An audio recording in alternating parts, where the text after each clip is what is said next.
that were blown up at certain points that were supposedly factories or different areas where they created these things. And this guy goes into very amazing depth about the star forts and where they are now and how some of them are underwater.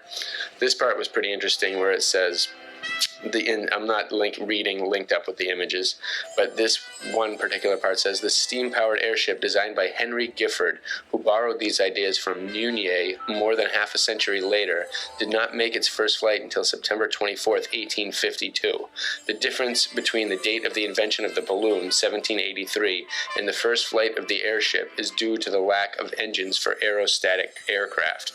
The next technological breakthrough came in 1884, when the first fully controlled free flight was made in the electric-powered French military airship La France by Charles Renard and Arthur Krebs. The length of the airship was 52 meters, the volume was 1,900 meters cubed. In 23 minutes, a distance of 8 kilometers was covered using an 8.5-liter engine. However, these devices were short-lived and extremely fragile.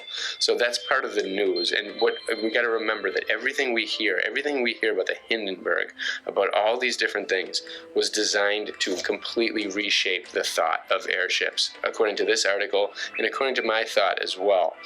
And this is kind of interesting. It says, according to the version put forward by the American amateur historian Adolf Holing, the Hindenburg was destroyed by a time mine explosion. This mine was installed by technician Erich Spell, German, at the bottom of cylinder number 4. The explosion was supposed to occur after berthing, when all passengers and crew had to leave the airship. But since the Hindenburg made an extra circle, the clockwork worked before they disembarked. Spell himself jumped out of the burning ship, but soon died in the hospital from his burns. The former head of the IV department of the Gestapo, Heinrich Müller, adhered to the same story. And so again, was the Hindenburg, like most people think now, just designed to create tons of fear and to completely end an industry that had been dominant for so long? And it even refers to this article about, destroying cities in Russia and talking about just completely obliterating places in Russia, and Tartaria most definitely. And then as World War I comes, talking about how these weren't really, they were supposedly not used, but people say they were.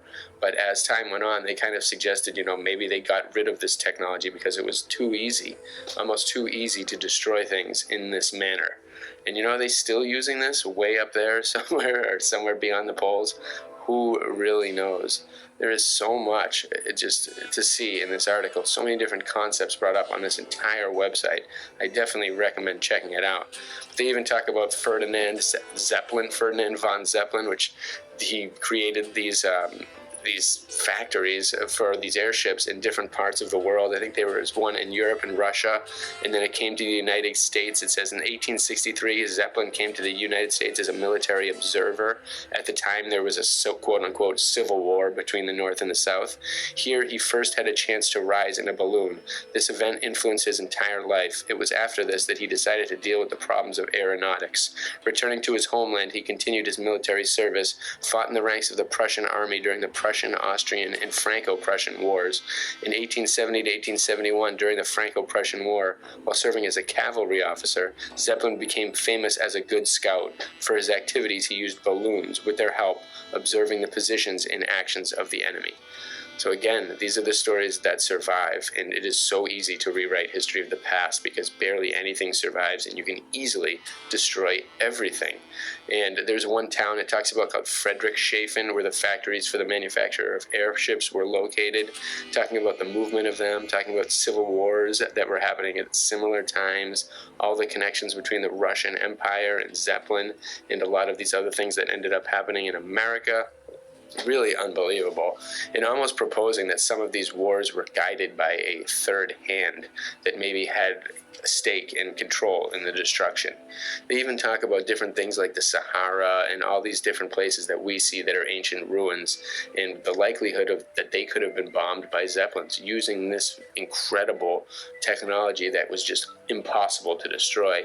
And when you connect it with the ether force, and maybe the fact that it might use ether to help shield itself, to help protect itself, to help destroy things, it brings up a whole nother realm of possibilities. And every time that this world, someone creates something for transport, they definitely use it for destruction as well. So they were claiming that these balls here were bombs in stories that you tell, but this guy's sleeping on them, a little bit suspect. Would you ever sleep on a ball? A lot of people are suggesting there's some kind of ethereal device, some kind of connection with them in the cylinders that kept things in motion, kept everything, and just the ability to have this massive machinery, these tons of people in a balloon. You know, there is definitely something clearly figured out here, technological wise, that we can't even fathom right now in this current thing, because they've destroyed it. They destroyed it intentionally. They probably didn't want it to be used again. Maybe they wanted to keep them on one of the islands that they erased from Google Earth. They're one of the countries that are gone. They wanted this technology not to exist here because they can make a lot more money with other kinds of war materials. But wow, these are the ancient kind of airships that they talk about in some of the old books from the 1600s and beyond. And were they using these? And what were in these balls right here? And maybe underneath the Zeppelin were a series of different balls, like ethereal balls that helped float, helped gravitate, helped kind of separate or create like a, just like almost like a water-like solution. It turns the air into, or it just kind of uses the air as a water-like system. And it even shows some flags and some coat of arms that depicted things like airships. There's talk about Copenhagen and that being kind of an old spot that was very famous for these usages, and different buildings that these things would tour around, used for maps. It explains a lot of the aerial drawings that we see in many different places.